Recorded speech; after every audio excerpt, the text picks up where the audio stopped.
Howdy, folks. I'm Jeff Gonzalez, former Navy SEAL, founder of Trident Concepts, and host of the Bulletproof Workshop, powered by AR15.com, where we discuss knowledge, skills, and abilities to help bulletproof your everyday performance in whatever your field or passion.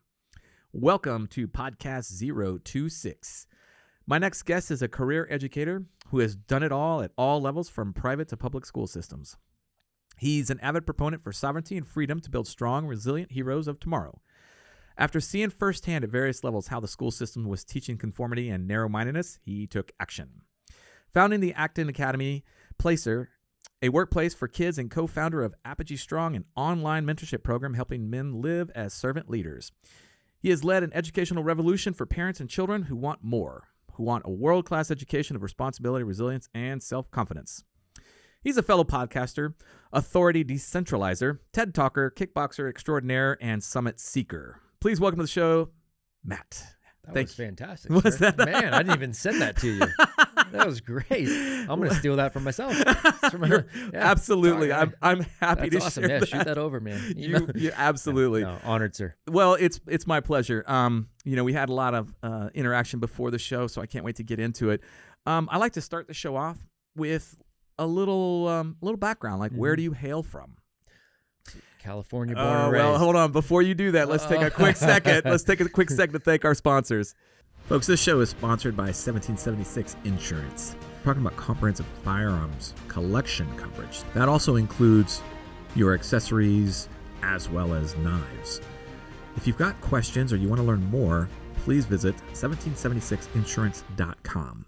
All right, we're back. So you hail from Cali. Yeah, California born and raised. But as of February of 2022, we are living in the mountains of North Carolina. Oh, beautiful. Yes, sir. Yeah, talk about a little change. No, talk about a huge change. Huge change. We did it. Yeah, dude, I'm telling you, we did it like in phases, right? My wife and I both grew up in the Bay Area, which, if you know anything about California, that's its own state in and of itself, and then kind of moved our way into the Sacramento area. We kind of lived in this little ranch town before we left, so it was a much more conservative part of California. And then took the big leap. So North Carolina is vastly different. Nice. Yep. So California, born and raised. Mm-hmm. What in your childhood kind of, like, I like to dive into, was there something in your childhood that put you on the path that you're on right now?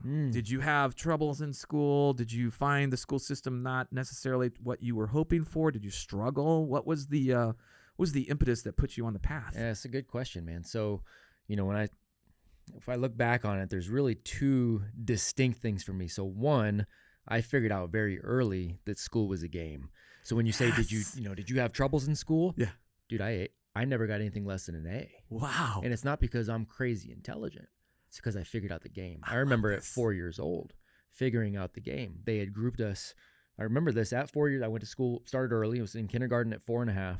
And I remember being grouped together. And I remember sitting at the table and I was looking and I was trying to figure out, okay, why are we in the groups that we're in? And I went, oh, okay, well, that color group, those are the kids they think need the most help with the reading that we're about to do. That's the group they think is next. They think we're the best readers here.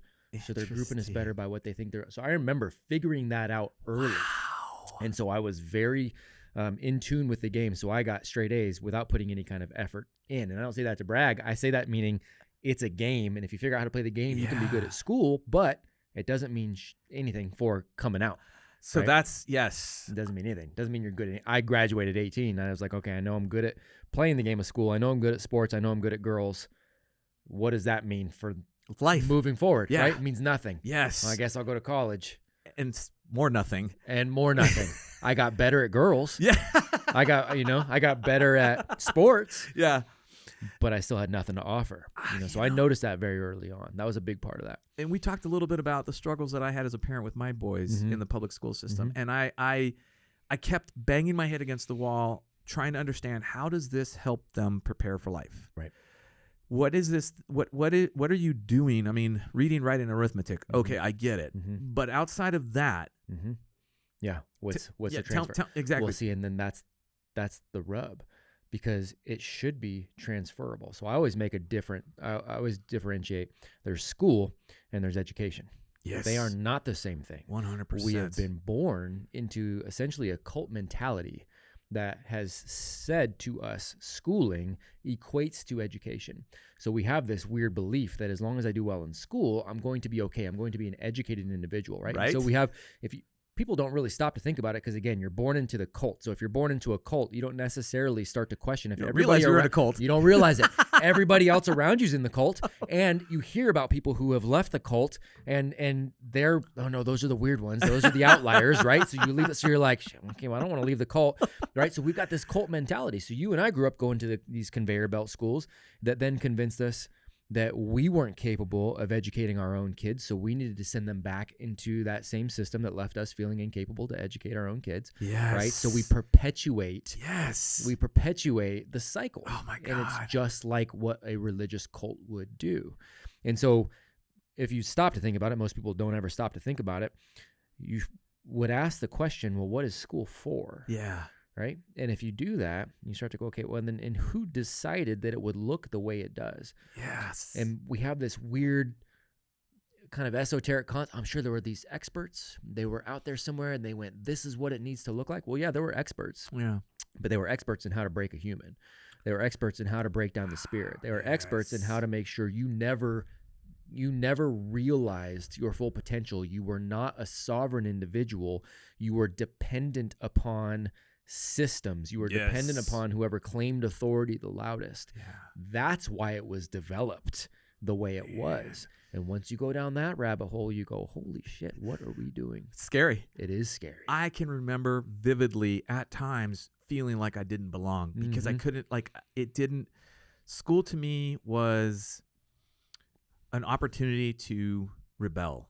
I just did not like anything about school for me, myself, when I was a child. And I struggled to try to figure out how I could do well in school. And when I try to look back and like what in my life, what did I value from school? And about the only thing that I could say really helped me in life was I was positioned to do a lot of my own problem solving.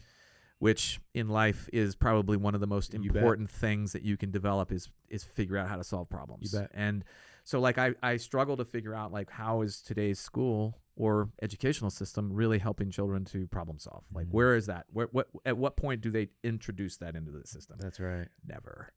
Zero. Because they want the conformity. They don't want you to think on your own or have the ability to like, and what bothers me is the being able to be, like I tell my students in my profession, the two most valuable skills that you bring to my class are an insatiable curiosity and the ability to be creative, which in a sense is problem solving. Yep. And those are what I learned the hard way. Yes. So and what can you imagine if we would made those the focus of what we were doing, what we would unleash? Well, the problem is you would unleash a society that would actually be capable of civil discourse. They'd be able to think for themselves. They would have some resilience. They would have some self-confidence because they'd actually done some things.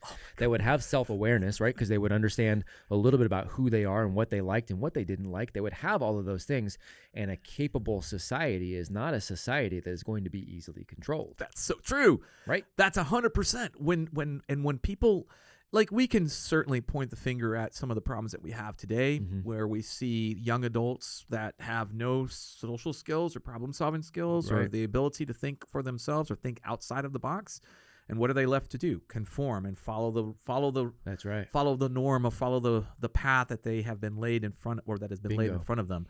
And that's scary because they feel so committed. You see these folks that are just so committed to it, and partly because it's so scary to think that there's something outside of that. There is, well, and a lot of people don't even realize there is something outside of that. Yeah, or to acknowledge it means that everything that they've done has been a lie, and that's it, has been a lie.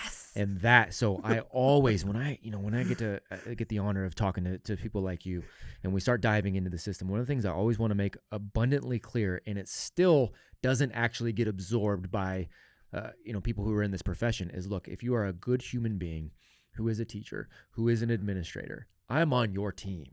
You're a good person who wants to do the right thing by these young people. Yeah. Dude, we're on the same team. Yeah.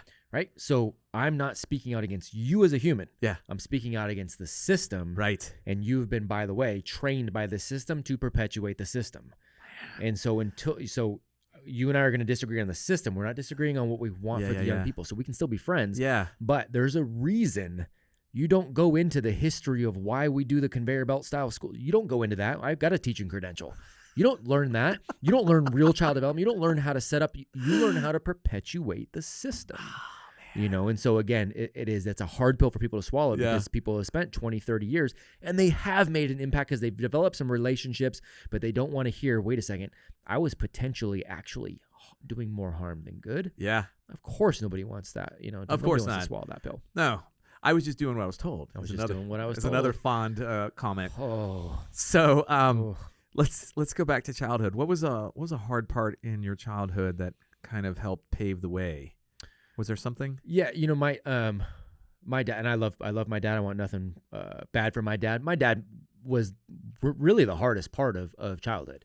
And so he was a rough dude. He was a corrections officer, and so but he and his buddies, it's like questions: should they have worked there? Should they have lived there? Should they? It was like kind of that whole situation. Tightrope, right? And so as I've grown to be a man though, and a father, and understanding, just kind of a little more of the ways of the world, and earning some of the whiteness in my beard, right? Like I learned, he was just battling his own demons, right? So I've got nothing again. He had it rough, and he didn't know what he was doing. So he was a rough part of growing up. We did not have a good relationship. There was some sort of some abusive kind of things that were going on in there. Yeah.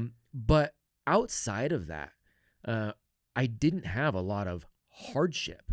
I really didn't. I grew up in a decent. Now I had friends that we were in an interesting environment where I had friends that were in gangs, and I had friends that, their parents were multimillionaires who owned half of the city. And we just had that kind of unique sort of deal. The first time I had a friend go to jail for murder, we were 13, so we had some of those, and I got along with everybody because again, I figured out the game of people. Yes. Okay. How do I appease the teacher? How do I get along with this guy? How do I get along with this guy? Right. So I could navigate that. Yes.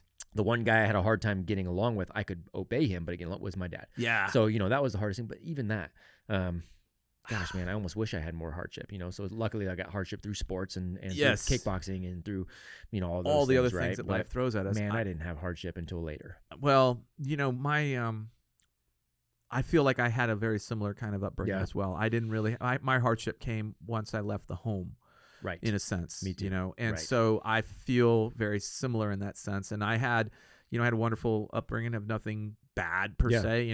I got in trouble, but not that nothing bad. Yeah. Nothing bad. Yep. But like you said, I wish I'd had some hardship. Yeah. Like I can remember like playing sports and wanting to find some sort of area of conflict so that I could appreciate that conflict. Yeah. Or that that kind of. And it's so necessary, right? Yes. So again, if you go back to what should school be for, man, what if we were giving young people the opportunity to have some hardship there when the stakes aren't high? They're still going home to mom and dad, right? They're not going to, the hardship itself, if they fail, is not going to result in the end of a marriage, or, it's not going to result in I can't pay my mortgage. And it's not going to result in now I lose my job and my livelihood, right? It's not going to result in those things. So what if we build that resilience through some hard failures early, so that we have less of a chance to have that? Because I'm like you, man.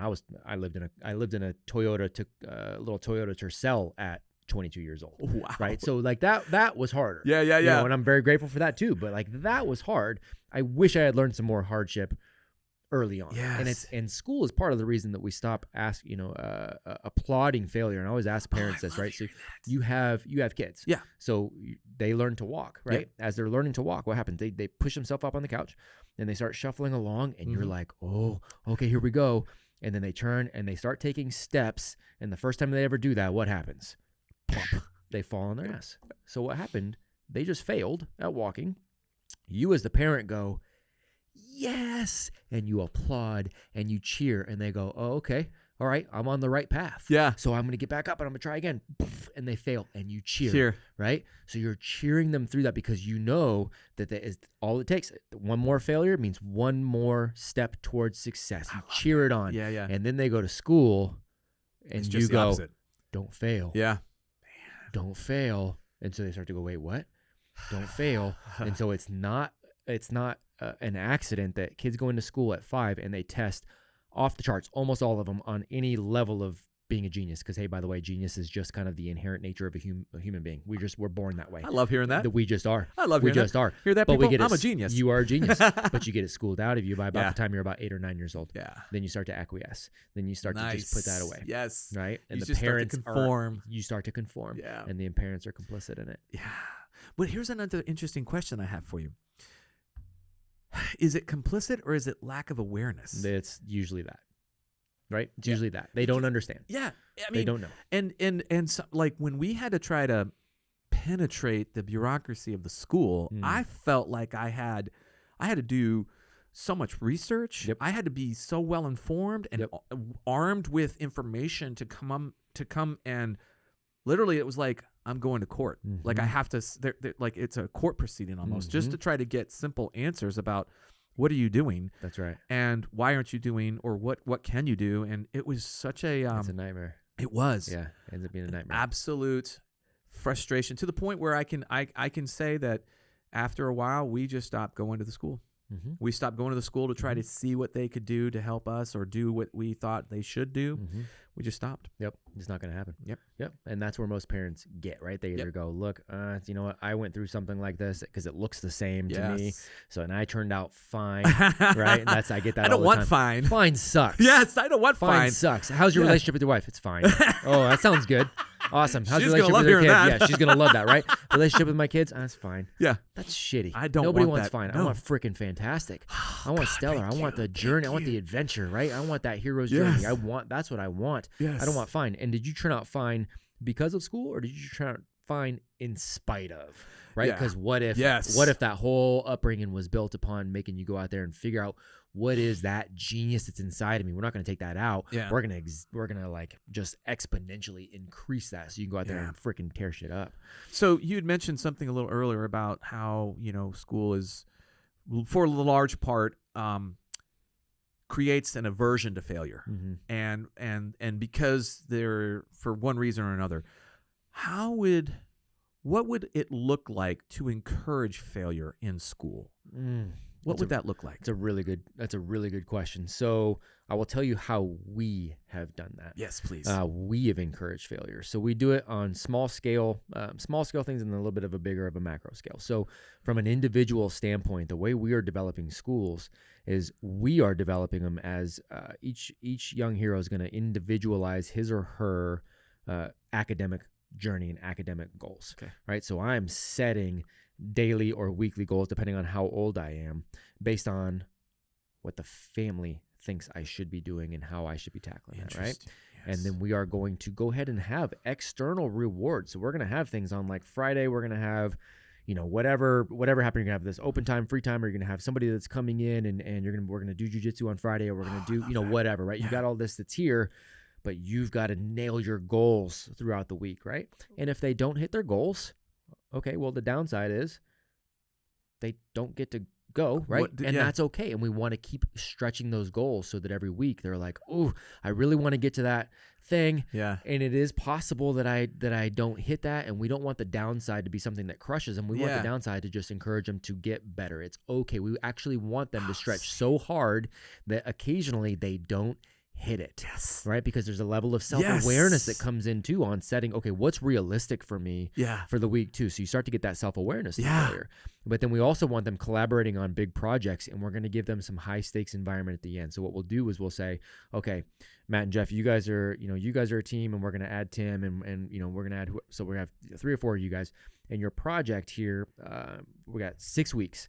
And at the end of 6 weeks, you guys are going to have to develop, we're going to give you kind of the macro. You're going to develop a city. You have to build part of that hammer and nails. You got to build part of it by a 3D printer. And you got to build part of it out of Legos. You have to link it all together, but you actually have to run lights to it. And we have to have, there's got to be 50 working lights. You got to run electricity to it and figure out how to do that. But we're not going to flip the switch until we have all of the parents in the community there 6 weeks from now at a grand exhibition. So we're going to put some high stakes there. We don't care if they flip the switch and it doesn't work. That's not the point. Yeah. The point is there's some high stakes. You're going to try to get this together. You're going to figure out all of the intricate parts by doing all of this. And then when you're done, Did it work? Did it not work? Let's reflect. Let's talk. Let's talk about the failure that happened. What parts were hard, or what parts did we fail in communication?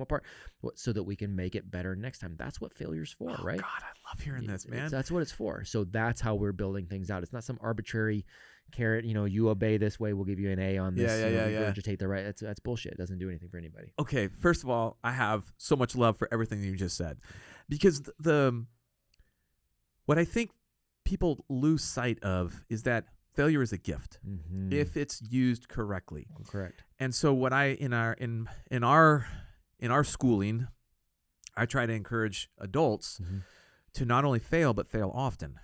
And then take those failures and what did you learn from those failures? Bingo. Like to really try to isolate what did you do right, what did you do wrong, what did you learn?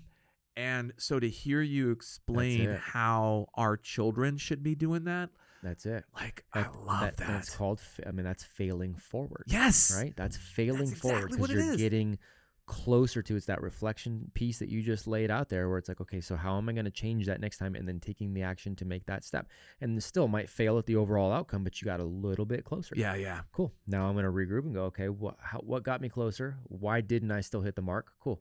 Let's go again. I'm going to get a little closer, right? I love that. And you can use all kinds, the child learning to walk as an analogy. You can use, I played basketball in high school too, and you didn't go out there and just you learn how to shoot right away. No, you suck, right? Yeah, and you miss, and you got to calibrate, and then you change your form, and you miss over and over and over and over until finally you make it, and you're like, okay, cool, I'm going to try to repeat that. Yes. And I'm going to try to hone that, and I'm going to try to perfect that. That is literally a metaphor for everything. Yeah. We just get told, oh shit, you missed, better stop. Yeah. But something else that I loved about what you said is how, the kids are advocating for their own education. They sit out and they try to set their week goals. Yep. They are setting their week goals. Yes. And then when they don't make those week goals, they learn from that. Bingo. And then the next week they refine that. And they adjust. And so the goal setting that you are in, you're basically creating an instinct to goal set at such a young age. Bingo. Which is huge. Yeah, I mean, that drive from the very beginning of childhood all the way through adult life. You're creating habits. Yes. Right? That's what we're doing. I You're love creating that. habits. Yes. So part of it there, all education is self-education. I always tell people that. All education is self-education. I can't teach Jeff Gonzalez anything. I can teach you nothing. I can tell you things. I can tell you stories. I can show you things. I can go through an experience with you. But if Jeff is hell-bent on not getting anything from that experience, I can't change that. I can't teach you. All I can do is be a mentor, a guide, be somebody on the side, be somebody who's in your corner, right? And then I hope that as I'm walking through and we're reflecting together, that you take those lessons away, right? So at the end of the day, you have to decide that you want to be educated. And that's just inherent in human nature. So all education is self-education. So getting those habits ingrained early of what does education look like and what are my habits? My habits are, I'm going to be very disciplined. I'm going to set myself, high goals. I'm going to always be attacking a purpose. I'm going to be very specific and organized with my time so that I am going after something. I'm going to tackle books. I'm going to reflect. I'm going to create relationships. I'm going to all of the things that we know really means you become a well-rounded and educated individual. Make it a habit. What does school make a habit? It's the habit of raise my hand and ask the authority. It's my habit of stay in line. It's the habit of don't talk unless I'm spoken to. It's the habit of I've got to conform. It's the habit of I've got to only talk to the people that are my exact same age. And if somebody's younger than me, I get to look down on them. If somebody's older, I have to revere them, right? The only place that transfers over as a system is in prison. That's it. That's it. That's not valued. That level of conformity. We are teaching them like this is how you operate. This is how you survive in the That's yard. Right. That's how you stay in the yard, man. This is how you survive.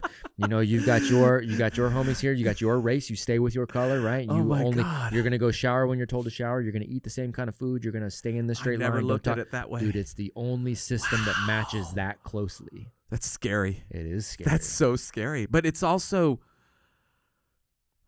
it's real. When I look at things, when I look at the school system now with the different viewpoints that I have, having suffered through it, and I say suffered because I suffered because as a parent, I felt like I could not help my children. I felt like I was powerless to try. It was like always out of reach. just always out of my reach to try to help them. And what we did at home was valuable, but didn't reflect well in school. And like you said, if you don't know how to play the game, you're always going to be either you're not going to finish, or you're not going to do well. You're not going to receive the praise or the accolades that you need. Right. And what I'm most upset about is like eventually we just let the kids fend for themselves. We said, okay, you are on your own. Yeah. The school system is really not going to help you, and we can't figure out how to get the school system to help you.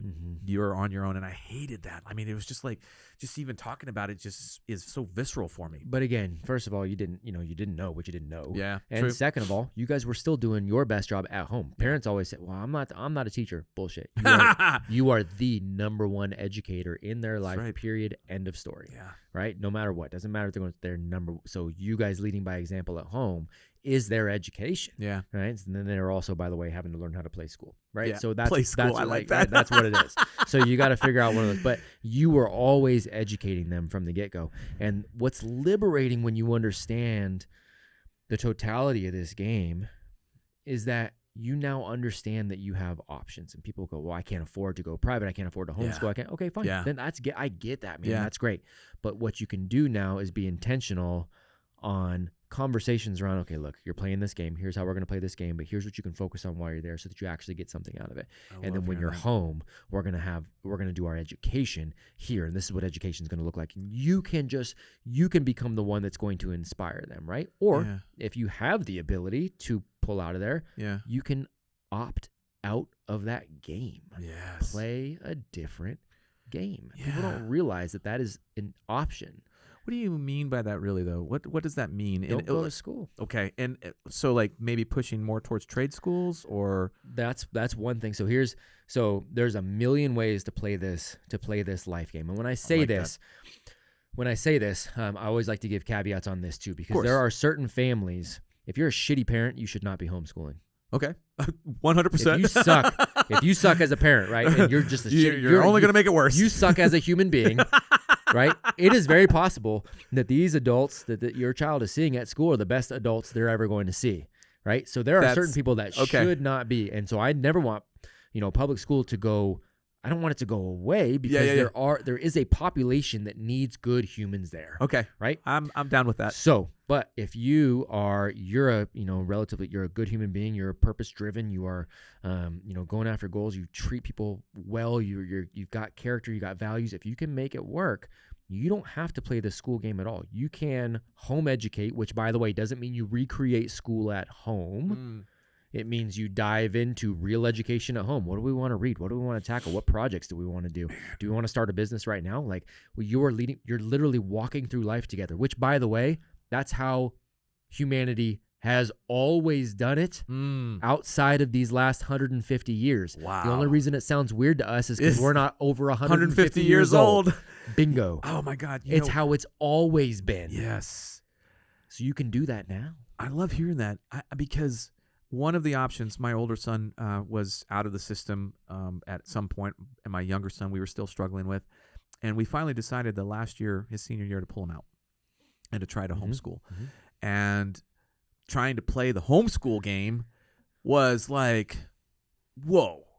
I feel like they make it so hard to do homeschooling that you have no choice but to then introduce them back into the school system. And that's kind of the thing. So the trick is you don't recreate school at home. Man. You don't recreate school at home. I wish, yes. Right? I mean, I could that's totally... That's the problem. Yeah, if we try to go back, that's the cult mentality. Yes, exactly. Well, I'm kind of leaving the cult, but I'm also going to do what the cult does here at home without the oversight of the cult. That's how deeply ingrained it is. Right. And so we help people. We get, I build schools that look different, but I also help families who are like, okay, look, we're not near your school. We're not near Tim's school. We're not near any of these. So we're going to homeschool, but we don't know what that. I'm like, okay, no, you're going to home educate. I'm going to help you. I'm going to help you do that too. See, so we help people to figure out what that looks like too. And then once it clicks for these families too, once they see, wait a second, this is what it can look like. I can just do life with my kids and we're all moving forward, and all these things together. And wait, I didn't actually have to teach them how to read, and all of a sudden they know how to read? How is that possible? I'm like, well, did you bring a tutor in and send them to school to learn how to walk? Wow. Yeah. They just learn how to do it. By the way, if reading and book, that's just a part of what's going on. Mom and dad are reading. They're going to learn to read, and they don't need direct instruction. We don't get shown those things because then it shows the system to be irrelevant like it is. Yes. Right. So we're helping families walk through that as well. So you can literally just opt out. Now, what you said too is like, okay, well, does that mean you go more towards trades? It means you have the opportunity at that point to go towards whatever you want. I like that. One of the easiest ways to get now, college is something that I think is more and more becoming something that is, it's actually a net negative for more people. And that comes from somebody with graduate degrees, and I worked at Stanford. Right? Yeah, So yeah, I get the game. Yeah. But that's becoming more irrelevant for more and more people, and it's actually becoming a net negative for a lot of people too. But that said, one of the easiest ways to get into college is to not have a high school diploma at all. Really? So this is what I'm saying. When people That's don't get so weird. this game, right? You don't get the game. So you can drop out. Yeah. You drop out. You go to a JC. You don't need a high school diploma to go to junior college. You go to a JC. You take a couple years of playing that game, and then you transfer in as an adult transfer student that's usually more highly weighted than if you had played all of these years of a game and gotten yourself a 4.3 GPA.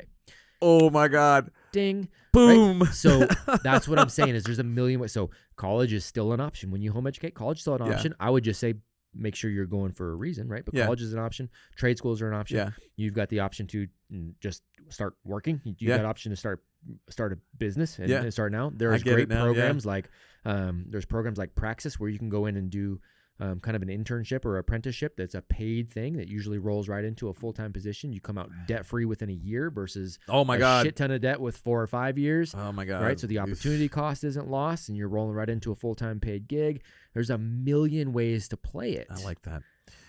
It's interesting because, when we decided to do the homeschooling, it was super frustrating. I only saw it from afar because it was my ex-wife took the responsibility of doing all of the homeschooling, and she eventually got to the point where it's like, I'm out. Yeah. And so what ended up happening was he just went and got his GED.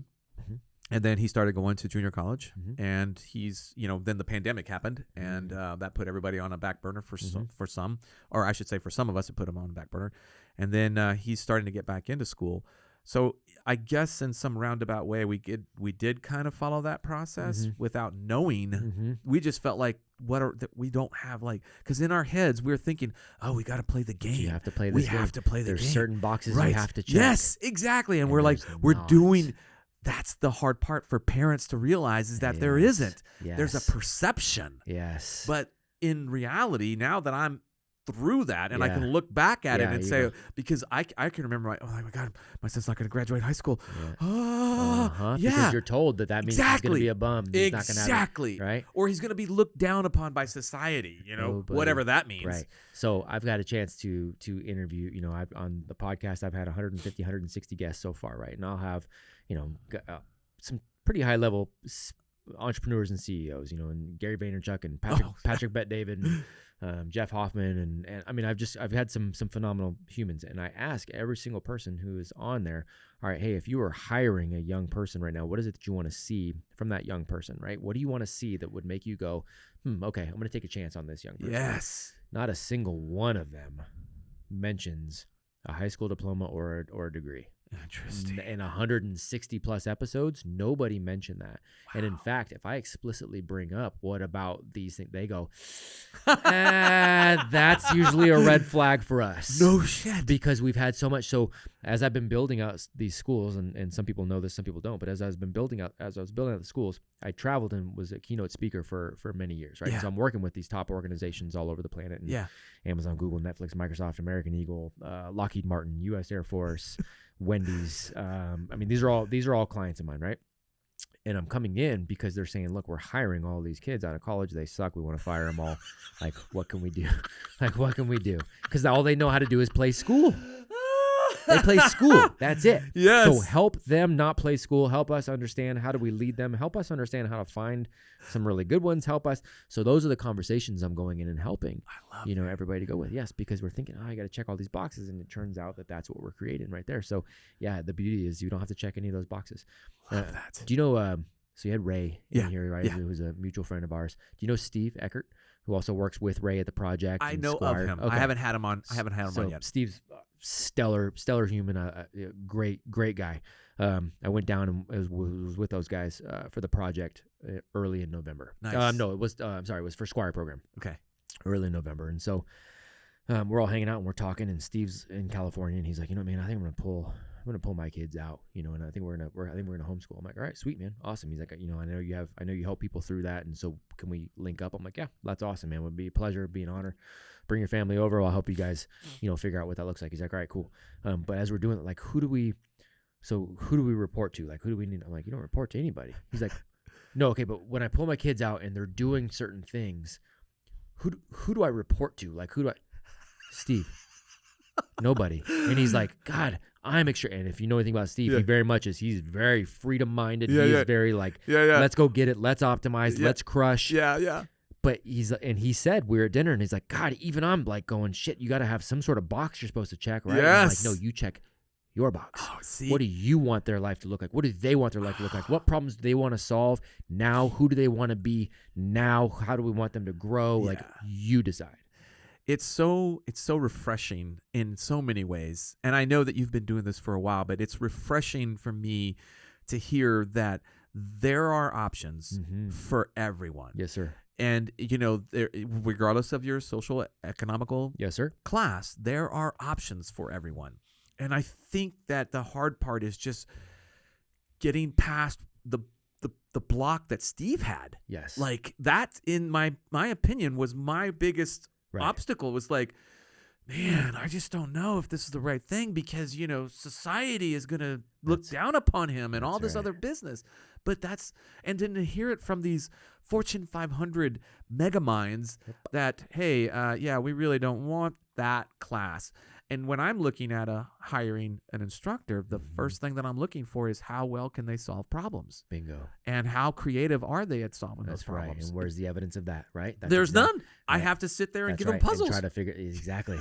So what if we took like what Tim and I do with the Apogee Strong Young Men, right? Is they're taking on projects and challenges that are real education. Now, whether they're in school, whether they're homeschooled, whether they're part-time, we have, young men in all different avenues. But what we're doing is we're having them take on real projects, real challenges, real readings, meeting with real mentors, taking on real workouts, and then they're putting together a digital portfolio that is a portfolio of evidence showing this journey, this leadership journey, their ability to learn to solve problems, their ability to do hard things, their intentionality, their all of these things, so that then they can go to wherever. If they want to go apply to college, they want to go apply for a job, they say, Mr. Gonzalez, yep, I'd love to work for you. Here's why. Here are the core values. Here's where we match up values-wise. It's because, as an employer, if somebody doesn't match up values-wise, well, everybody's going to be shit out of luck. It's not going to be a good thing. Crapshoot. Right? So they go, Mr. Gonzalez, we're aligned here. But here's also my evidence of why I am the right person. Look how I solve these problems here. Here's all the evidence. Here's the videos around this. Here are the interviews I did with,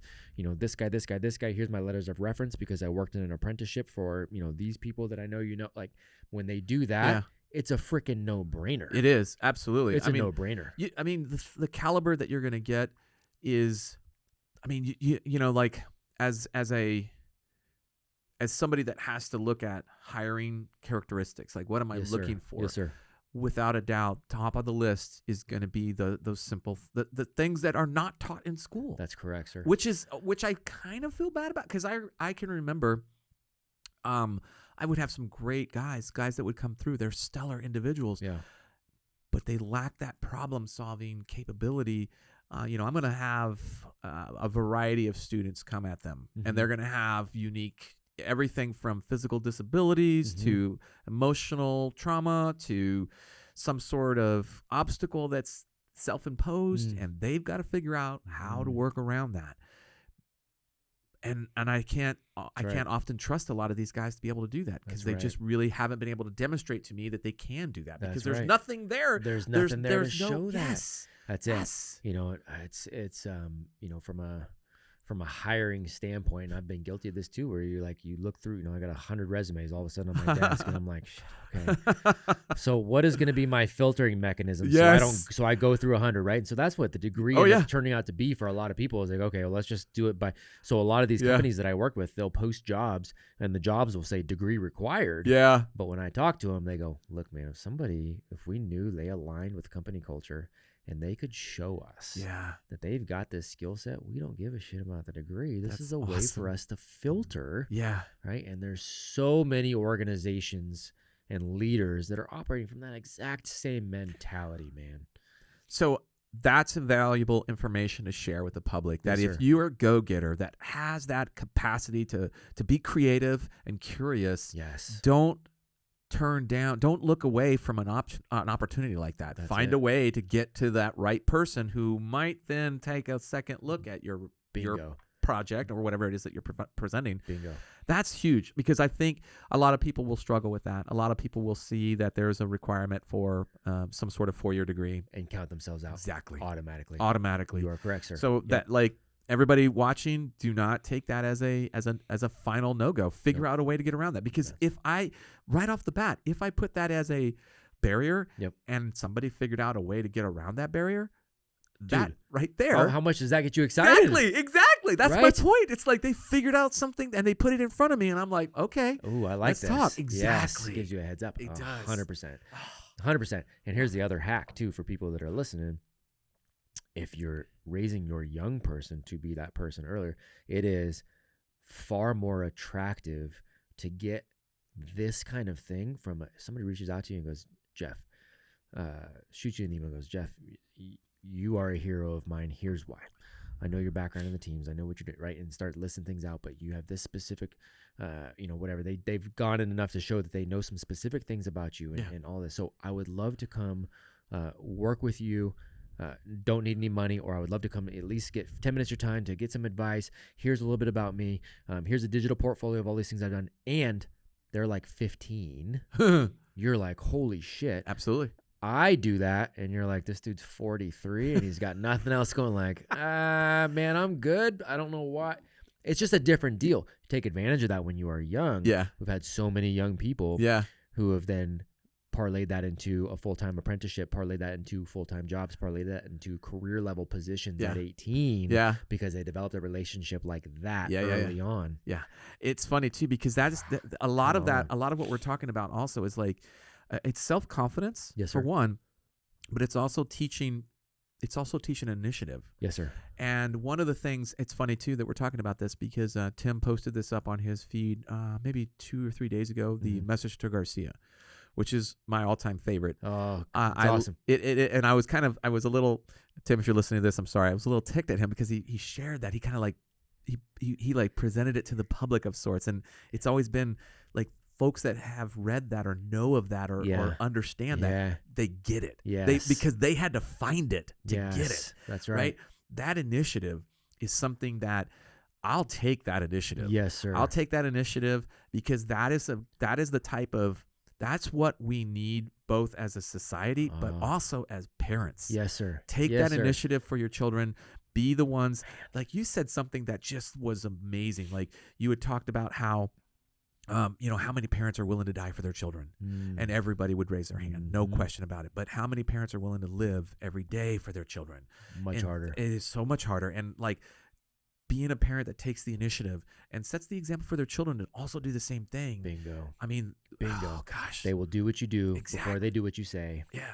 So if you're saying, "Oh, you can do it," but then they watch you complain about your life, your health, your fitness, your job, your money situation, your relationship, they don't believe you. Yeah, it's so true. Because you're not living by example. They're not as dumb as we want them to be. They're way smarter than we. That's absolutely right. So they see that disconnect, right? Yeah. And you mentioned self-confidence, and what a lot of people mistake is they say, okay, well, I just have to get my kid more self-confident, and then he'll take initiative. And I go, no. You take initiative first. That's where the confidence is built. Yes. Initiative first. I tell the young, we tell the young men, and message to Garcia is part of our required reading for Apogee Strong too. So yeah, for sure. But we tell them we're not ready, aim, fire. We are fire, aim, ready for you guys right now. We want you to go take action first. Yeah. And then you're going to start to aim because you're going to take action and you're going to see what you did right. You're going to see what you did wrong. Yes. And that allows you to focus. And then I you're going love to do hearing that that, again, man. right? And then eventually you'll get to the point where you're quote unquote ready. And that just means you understand that there's bigger things I need to now fire at and repeat the cycle. Yeah, you know? I love that. Yeah. So let's go back to like when you kind of like unplugged from the system. What was the hardest part about doing it on your own, going at it, El Lobo solo kind of thing? Everybody gets pissed at you. Yeah. I was going to say it's just a relationship. Because you're the crazy guy. You're threatening the status quo. That's right. And you're the crazy person. You're right? the crazy person. You're saying I'm a bad person. No, I'm not saying you're a bad person. I'm saying this system is not okay. Yeah. Well, then you're saying I'm a bad person. Nope. I'm not, so it's those relationships, right? So you're having to, a lot of relationships are becoming severed, but then as you wanting to, we've got rules we had 11 rules that hang up in our house. And one of our rules is no complaining, fix it. So if it's worth making a comment about, then it's worth finding a solution for. I love that. Right. So the initial part, the hard part is that those relationships, start to sever and you get people that are pissed at you. But then the hard part later is you're building something that is so antithetical to the cult that everybody has grown up in. Yes. And so I'm just going, hey, over here. They're like, what's your cult? And I'm like, no, freedom. You're in the cult. Freedom over here. And they're like, you cult member. I'm like, nope. So it's that, right? Trying to get people to shift that mindset. And so that's something that I still get to, it's something I still work on with parents and young people all over the world is shifting that mindset. Yeah. Thankfully, I always tell people the public schools will always be my biggest ally because they're going to push more and more people out all the time. They're always going to fuck it up all the time. So I don't ever have to worry about that. Like they're always going to help. Yeah. And then I can be like, told you. Yeah. Now come on over here. Oh, I love hearing that. It's so funny. They're your best salesperson. Yeah. By far. Yeah. By far. We got over 5 million people homeschooling just in America right now, which is, we've never had that level. 5 million? 5 million. Wow. Over 5 million. We've never had that many. 3 years ago, we were at the top we ever were. It was like 2.5 million. It was the highest we'd ever been. Wow. And over the last 3 years, we doubled it. Wow. Yeah. Well, first, that's a huge accomplishment. That's good. I know that the system fears change or fears anything that threatens their dominance. Sure. Because unfortunately, whether we like it or not, there's a substantial amount of money involved in public school systems. Massive. Yeah. A lot of money, a lot of politics. Yes. Right? And that drives, unfortunately, whether we like it or not, that does drive a lot of the decisions and like what I look for in a school district these days is, do they openly encourage homeschooling? Because if they're like, yep, go for it. Here's how we suggest this. Here's some options. Here's some ideas. That tells me that they're comfortable in their own skin about what they're doing in their school. Yeah. And then that's like, okay, so maybe I do go down the homeschooling path. Maybe I don't. But my point is that they recognize that there are other options and they don't hold back. Yeah. They are free. They are encouraging that. And I do wish that more school districts did that. Yeah. I mean, it's a pipe dream. It is a pipe dream. It is a pipe dream. They can't. They literally can't. Because then they're sending their money. They can't. Their money makers away. Be gone. So the unions are completely controlled. Teachers unions completely controlled. And so a lot of these, I get messages from administrators, from teachers. I get messages all day long, every single day of people going, look, man, I agree. I get it. I know it. I see the game. Yep. But I can't do anything about it. Politics. Oh, but I can't. But it's all the politics, right? Oh, I will lose my job. Yep. I've only got 8 more years, man. I just got to push out. But you're right. Cooperate to graduate. Exactly. And so they're acquiescing because of that. It's all day long, man. It's all day long. That phrase just all of a sudden has a whole new meaning to me. Yes, sir. Cooperate to graduate. Yes, sir. We used to use that term all the time in the military, but now I look at it from the public school system and playing the game. Cooperate to graduate. And holy shit, that hurts my head right now. Yeah. Yeah. But yeah, it's wild, man. It is. You're right. It's not going to change. There's too much power that's up there. And Lord Acton said, power corrupts absolute. Power tends to corrupt absolutely. I love that phrase. And that's what's happened. There's so much power that is there. There's no way they'll ever, relinquish that. Well, and we see the same thing in a lot of other fields. It's no different. You are correct. Other than to me, it's more hurtful because it's damaging our future. Yes, sir. Like the kids kids of today are our leaders of tomorrow. Yes, sir. Which is why I also love how you use the term heroes to define your students. Right. As opposed to a student, they're heroes in their own journey, which is so funny. Not funny, I should say, but ironic, because I would always tell my sons that, I use the kind of like a kingdom analogy where, mom and dad are king and queen. You're a little prince. We're teaching you how to do this, but you're going to have to escape the kingdom and go out and, fight your battles. And then build your own kingdom. And, at that point, I moved from a king more to a knight, a guide, somebody that helps you. And the beautiful thing about that analogy was that, I encourage them to, go get out there and try to figure this out on your own. Yes, sir. But I am here to answer whatever questions I can. Exactly. And, this was late teen periods, because they're going to fly the coop at some point. Yep. And my best advice to them was, do everything that you think you should do right now. Yes. Don't put anything off. That's right. Like one of my kids was like, well, I'll get to that at some point. I'm like, man, do it now. Do it now. By the way, that's good advice for anybody. Yeah. Right? Yeah. Is do the thing you need to do. Do it right now.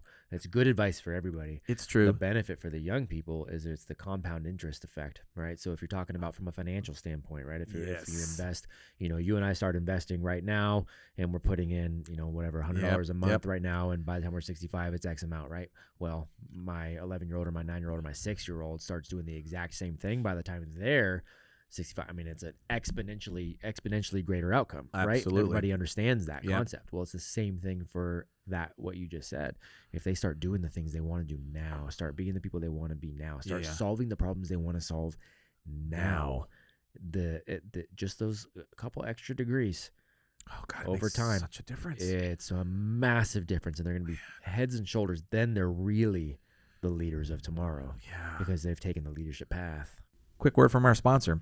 We've been working with the folks at 1776 for comprehensive insurance of our firearms collections, and I'm really happy with how things are going so far. And one of my concerns is with the amount of commuting that I do with my firearms collection.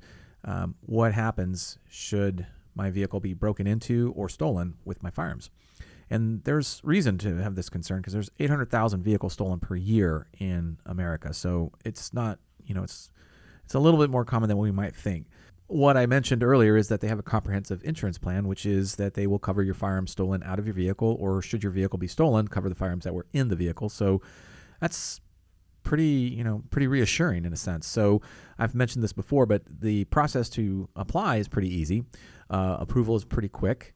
They do not require you provide a itemization or serialized numbers. There's no appraisal or schedules that you have to provide. So really all you want to do is just make sure you have proof of ownership, and that's it. So if you want to learn more about the folks from 1776 and insuring your firearms collection, visit 1776insurance.com. You hear a lot of great leaders talk about leadership traits, characteristics, if you will. And one of the things that I've always tried to pay attention to was where did those leadership traits first start to emulate? Like, where did they start to kind of like become part of their persona, if you will? Yeah. Was that in their early adult life? Was that in their midlife? But I don't often hear many of them talk about leadership from childhood. That's right. And that's an interesting thing, because if we are looking to the kids to be future leaders, why aren't we teaching them to be leaders at a young age? Start it now.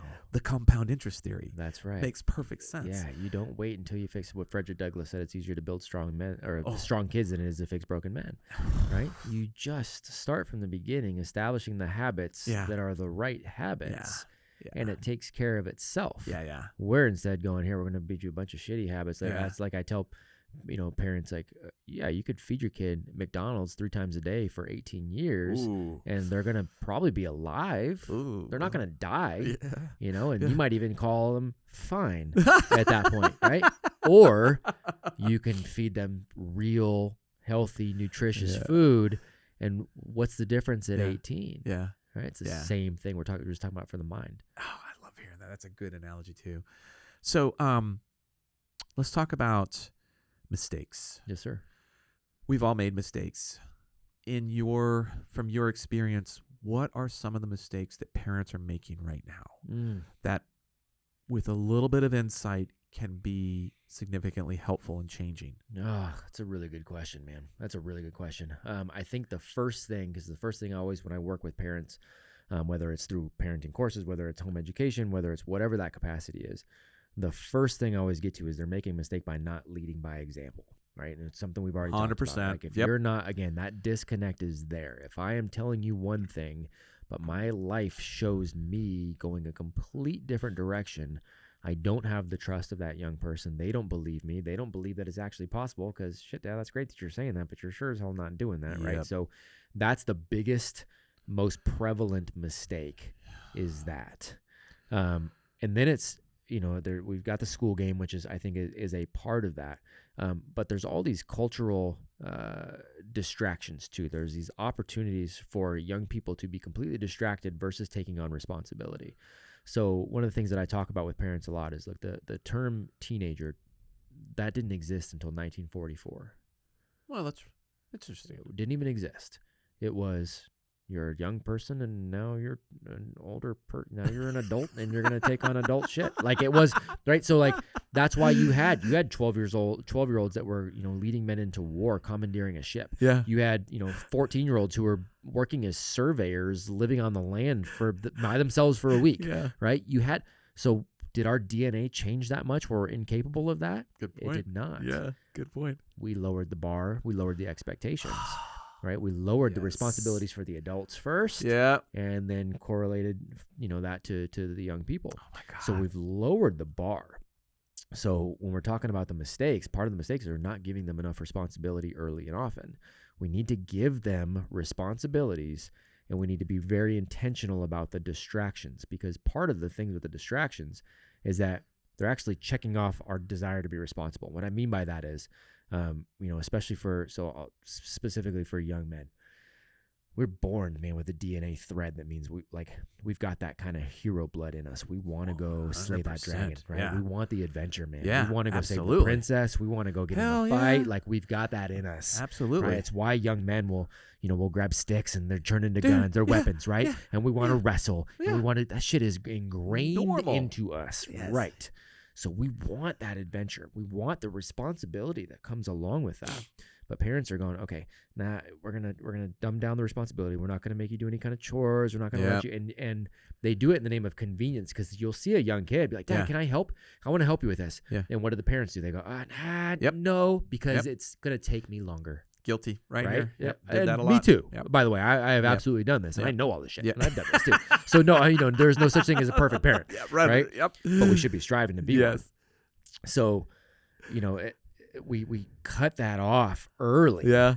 And then we give them these distractions instead. And some of the most common distractions, especially now with our, the phones or with the video games or whatever, they are such big releases of dopamine that it replaces the actual adventure we want. We get that box checked over here in a virtual world. Oh my God. And so we get that checked, and it makes the rest of the real stuff look less attractive. Why would I go out and tackle all of this when I can just do it here in the privacy of my own room? Yep. No real pressure, because there's nobody around me, right? So we're checking off that DNA box without actually having done something. And that's a huge area that parents can be very, very intentional about eliminating those distractions, giving them responsibilities, and it will change the trajectory of their young people. So you said something, you used the term dopamine. Mm-hmm. And one of the things that I have discovered is that my oldest son is well aware of dopamine. He knows I would say he probably knows more about dopamine than I do, because he knows how to try to get it. Yeah. He's constantly searching to try to get that dopamine hit, if you will. And he hasn't always had the most positive outlooks or directions, if you will. Yeah. But it's interesting to hear you say that, because he's a little bit older, 23.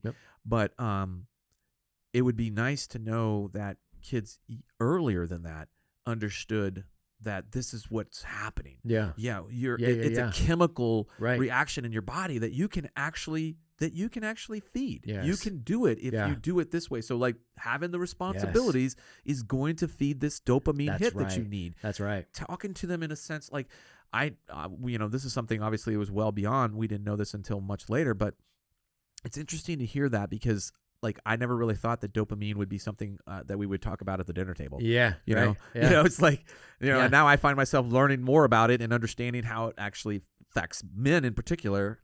For sure. And that's part in response to the culture that we're in now, right? Yeah. So parents, it's harder to be a parent. It is harder to be a parent than it was before. Sure. Because there are other avenues Yeah. to make mistakes. Yeah. In some ways, it's also easier because there's other avenues to exponentially increase, your amount of influence in your relationships and all these things too, right? So we've got these tools at our disposal, and the tools, like any other tool, like a knife, like a gun, it can be used for good things, it can be used for bad things. 100%. Right? Yep. And so it is something that we have to be more intentional about because you're right. We are inherently going to go after that dopamine. Yeah. We didn't know before. We didn't know what that was. Exactly. We just knew we were going after this adventure. Yes. You know what I mean? Yes. And so now we have to be intentional and have those conversations and go, look, you're wired for that. Yeah. The problem is these guys are going to usurp, the relevance of that whole thing, and they're going to suck you down this rabbit hole. Big You're going time. to get it. You're going to get it. You're going to get it. And then you're going to have a hard time stepping away from it, and that's a really, really hard thing. So you got to be intentional about those conversations with the kids, and they will understand. You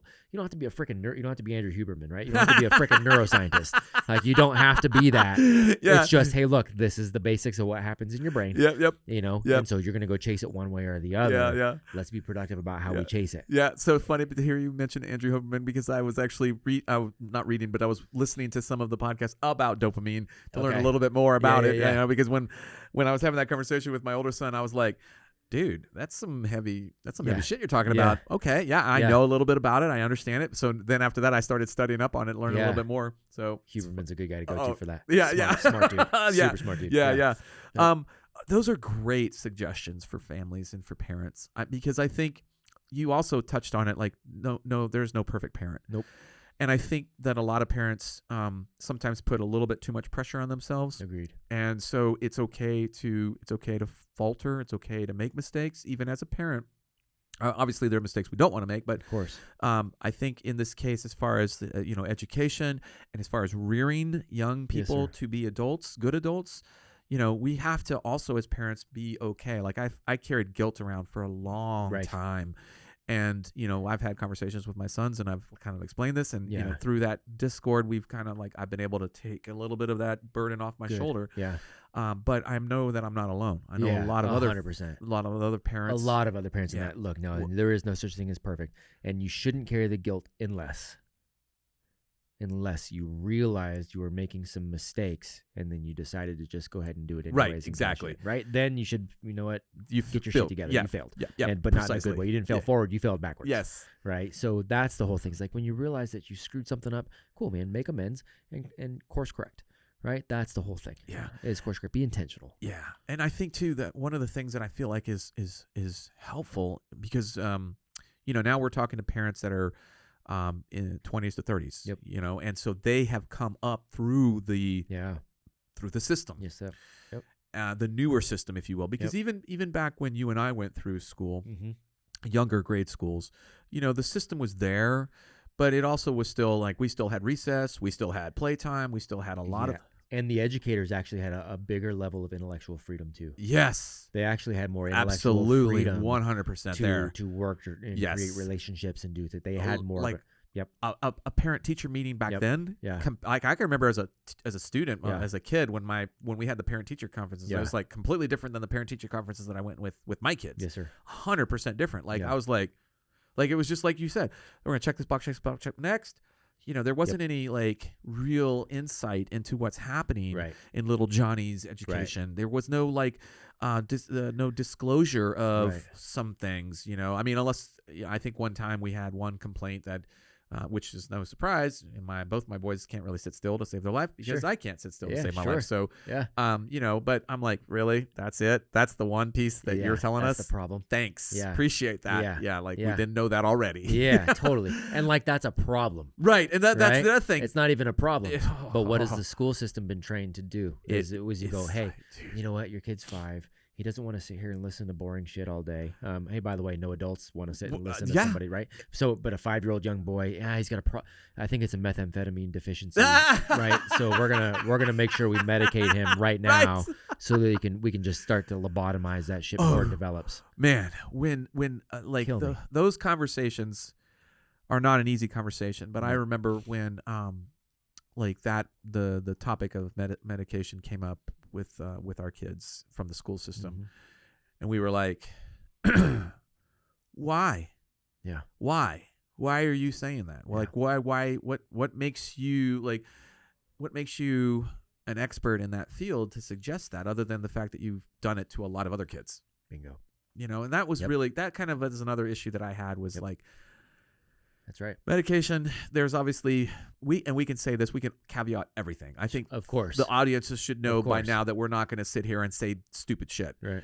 But that to me was just kind of really disingenuous. It's a fail-safe go-to in the back pocket. Boom. If this boy's not docile enough, what makes my job harder, because my job again is to perpetuate a system. So I need to have everybody lockstep, and I've got 35 of them, and I can't possibly actually educate any of them. So I need to just move them through and this one guy's making it so hard on me, which in turn makes me frustrated. So I get frustrated at everybody else. You know what? Let's make him a zombie. Make him a zombie. That'll make my life easier. Yeah, it makes my life easier. Yeah. It's much easier to push through, right? And again, it's not even necessarily to the fault of that teacher, because that's what he or she has been trained is the right way to do it. Oh man, I mean, I love hearing this. Let's talk about the schools that you have developed. For those that don't know, let's do just a quick little data dump on them. Sure.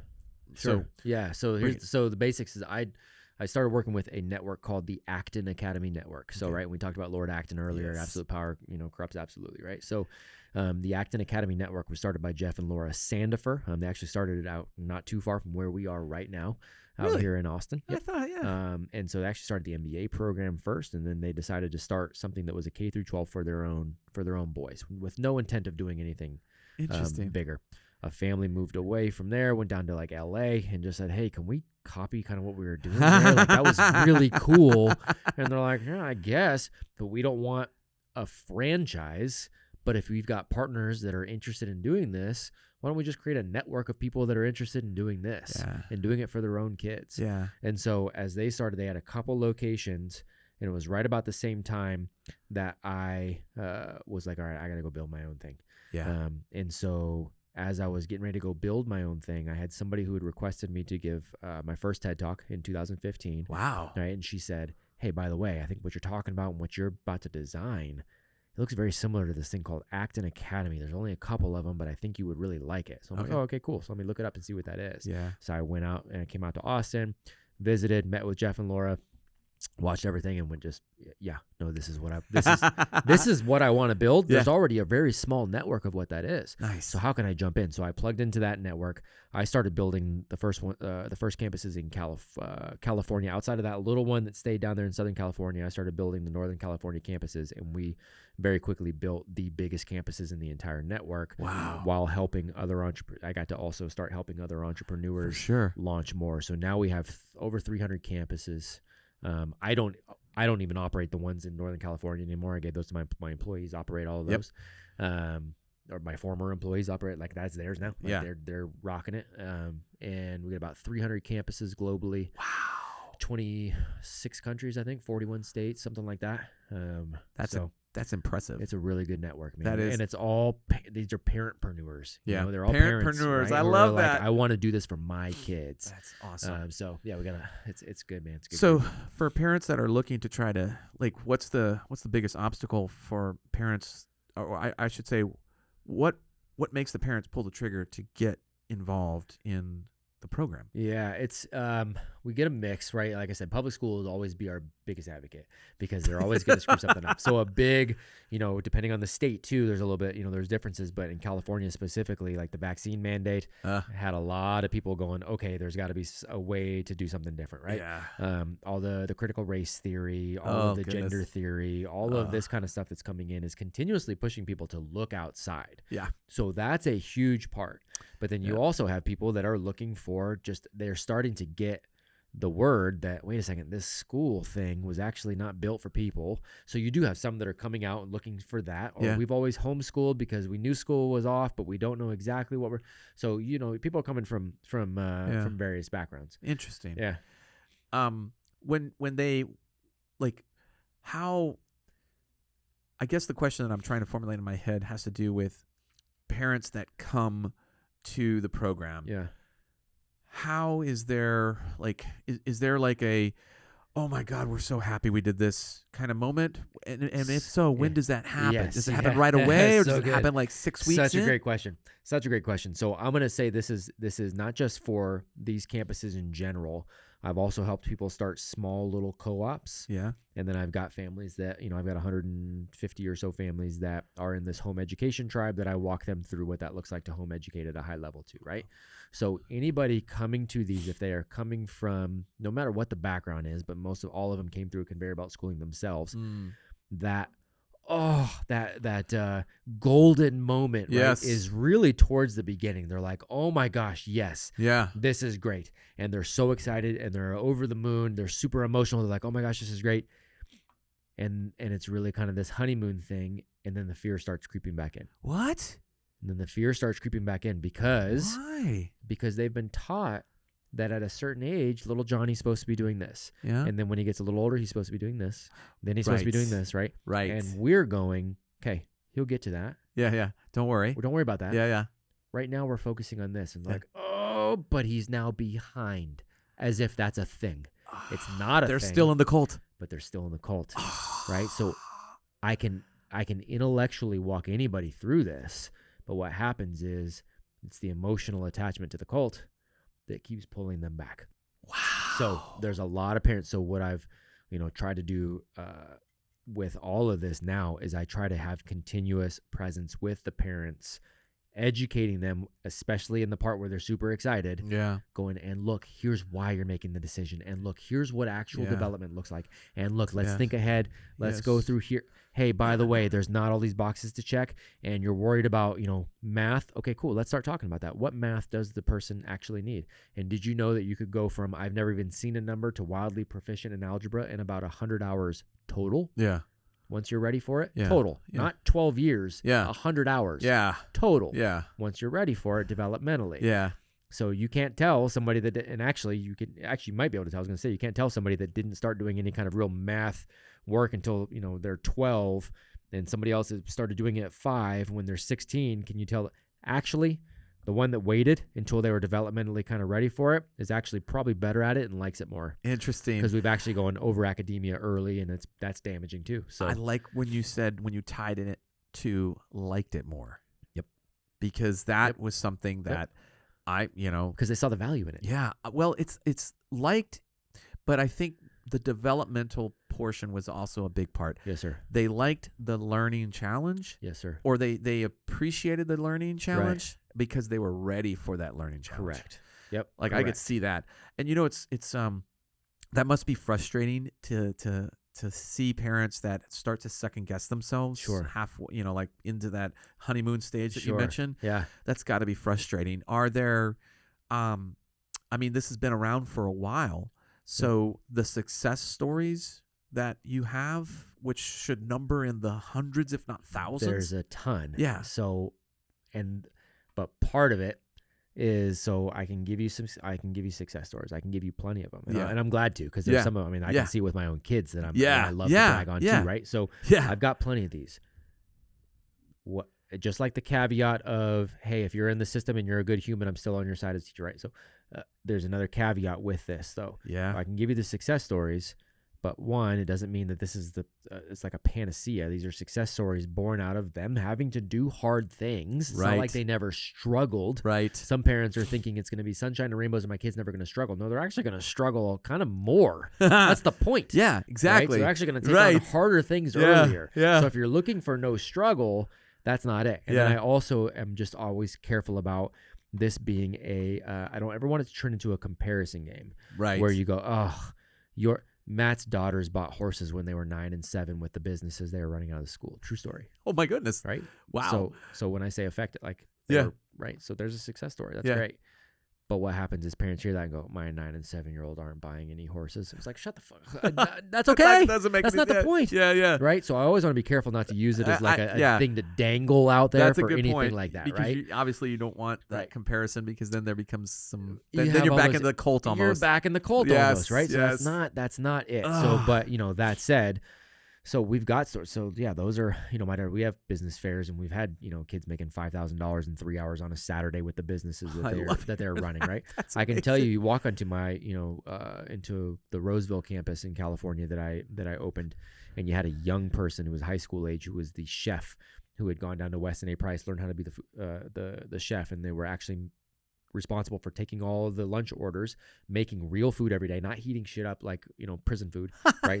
He's making real things every day, hiring middle schoolers to come in and be the sous chef, and they're responsible for getting that out. Wow. Right? You've got them taking That's on awesome. like the cleaning on campus is all done by young heroes. The direct instructions done by young heroes. The 17-year-old man who was young man who was actually at one of our Austin campuses out here, who was like, ooh, I see this job, and I want to say it was with like YouTube or somebody, but it was, I see this job. Oh, I really want this job. It's creating this content, so I'm going to apply for it, even though it says college degree required. Yeah. I'm 17. I'm still in high school. Yeah, actually. yeah.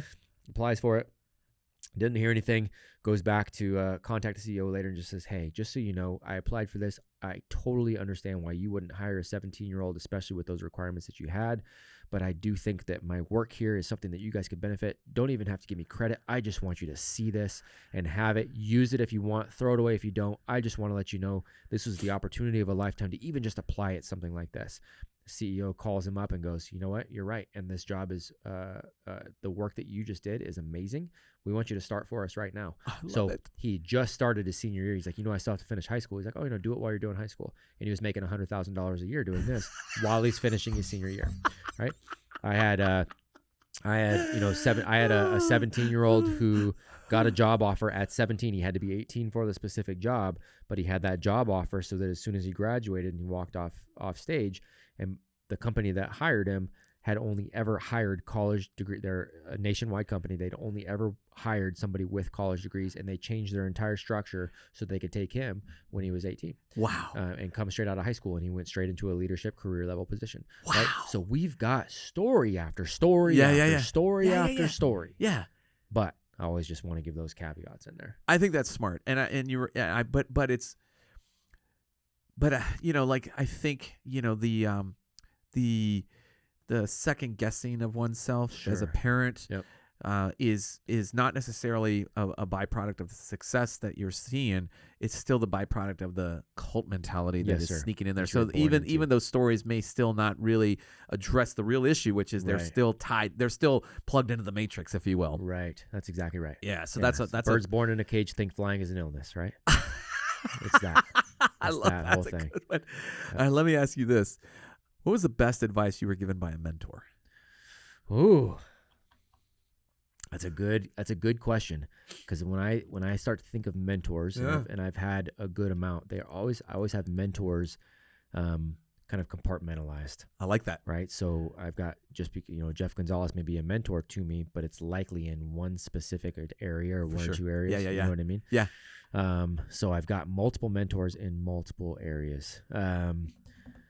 Gosh, there's one that's coming to mind, and this in itself Go is for a it. complete. Hey, you don't have to pay taxes, and it's actually illegal to be able to get away. Like, that was one thing that was brought to my attention earlier, where I'm like, what? And so it started to give me insight to all the games that are being played in all of these systems. Oh, So I had a billionaire mentor of mine go, yeah, I pay no taxes. And I go, well, it's because you're a billionaire. He's like, nope, nobody has to. There's actually ways that you can get around that and be outside the system altogether, and it's perfectly legal.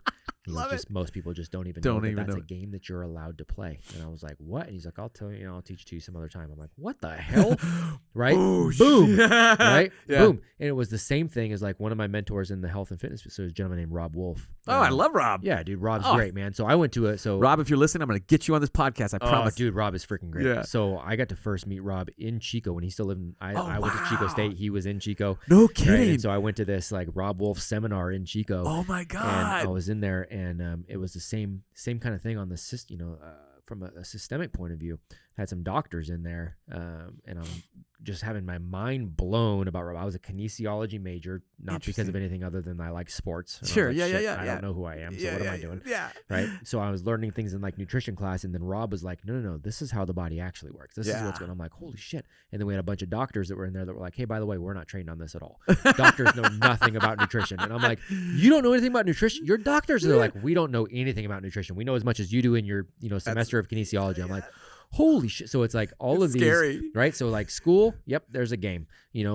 Medicine, there's a freaking game. It's being played. Taxes and finance, there's a game. Yeah. And so that's the first one that comes to mind because it's been the most prevalent, I think, recently. Interesting. Love but that. So many different mentors in various areas, and still. I know. And by the way, when I say mentors, sometimes they're real people. Sometimes I got this from Napoleon Hill. Sometimes they're real people. Sometimes they're fictional characters. Sometimes give me an example. Tyler Durden's a mentor, right? Like Tyler, he's a mentor sometimes. Yeah, now I understand he's not the poster child for mental health, but I'll tell you what. Reading the book first and then watching the movie, that was a big part of me as in my 20s of going, why do I care so much about what other people think? Yeah. Why do humans do that in general? Yeah. How do I get rid of that? Oh, How do I get rid of that need? Oh, so true. To give somebody need to please. The need to please. Yes. It doesn't mean I want to be a jerk. Doesn't mean I want to blow shit up like he was doing. It just means, why am I giving people who don't care about me why am I trying to impress them to buy, the whole buy things you don't need to impress people you don't like, kind of money you don't have, that whole, what the hell am I doing? So, him, that's a good example. William Wallace, right? Like Brave. I remember at 14 watching that movie in the theater, and when he said, every man dies, not every man really lives, right?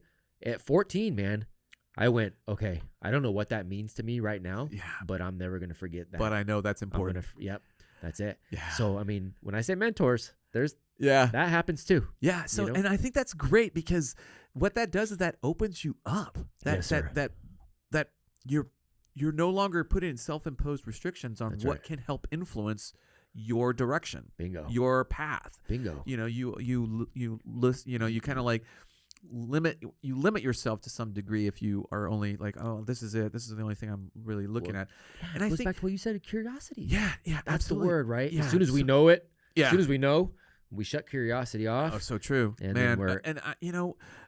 Tim does this all the time too. He's like, this is my shooting coach. This is my fighting coach. Yeah. This is my lifting coach. And he has all these coaches that are basically, in a sense, the same thing as a mentor. Yes, sir. And that has been another huge thing that has kind of opened my eyes to a lot of things. Because the reality is that we all want to be good in all facets of our lives, but we really are probably good in only one single facet. Yeah. Because that's our focus. That's our focus, right? Exactly. And so then, but it's not like those other parts of your life go away. Yeah, exactly. So great, man. So you can exponentially increase your efficacy by getting somebody that's their focus. That's it, man. That's it. And I'll tell you, that's the other thing too.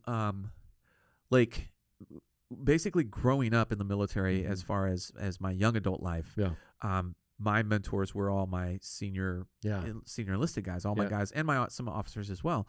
And they, I didn't realize that they were mentors to me. They were they were telling me how to do things. They were showing me the ropes. They were giving me guidance and telling me what to do and what not to do. And I didn't realize that they were mentors until much, much later in life, when it was my turn to be a mentor, when it was my turn to pass that knowledge down to the juniors and bring them up. And so, I try to encourage not only do you want to seek out mentors, but you also want to mentor people. That's right. With the information that you have, to share that information. Bingo. Because that is only going to help you. I think you could probably agree with this. If you want to get really good at something, teach it to somebody else. Of course. And that's one way of being a mentor. That's right. That's exactly right. Yeah. I always picture, when I think about it, I always picture the side of a mountain, and I picture it from your standpoint. You should always be a hand up and be getting pulled up, and you should also have a hand down and be pulling somebody up with you. I love that. Right? Like I always think of it that way. There are always people that I am learning from, and at various times those two people right there might flip flop, right? And I'm being led, and then I'm leading this one. That could be. That's a great way to look at that. My own kids have mentored me in certain areas. I think I'm the parent that I am. Partially, I give part of that credit to my oldest daughter, right? And some mistakes there, and she calls me out on it when she's 2 or 3. You know what I mean? It's like, Daddy, I wish this is how you would handle that. And it's like, you're right. And that's how I'm going to handle it from now on. You know what I mean? So, I had a very sincere conversation with one of my sons. He was like, that stuff doesn't work, Dad. That stuff didn't work when I was younger. It's not going to work now. Yeah. And I'm like, okay, got it. Fair enough. Yep, thanks, bud. Appreciate you sharing. Yeah.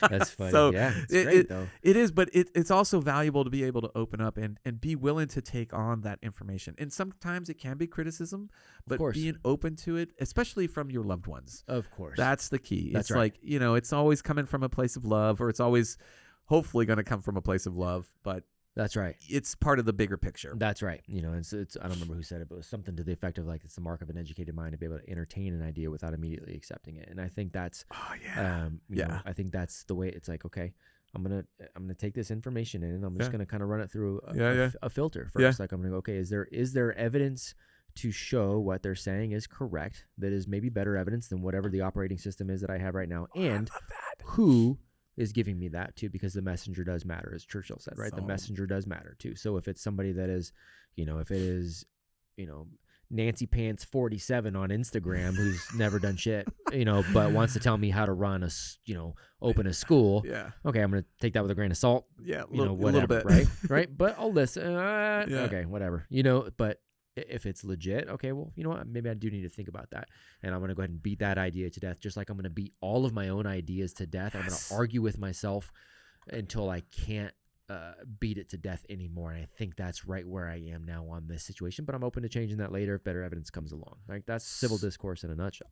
First of all, that is awesome because, being in the gun community, I've had a lot of vile thrown my way, and I've been a target in many cases. Sure. And whenever I try to have a discussion with somebody, I truly try to set the tone in the very beginning, which is, whatever arguments that you are going to come at me with, I've already had those arguments. I've already argued in my mind.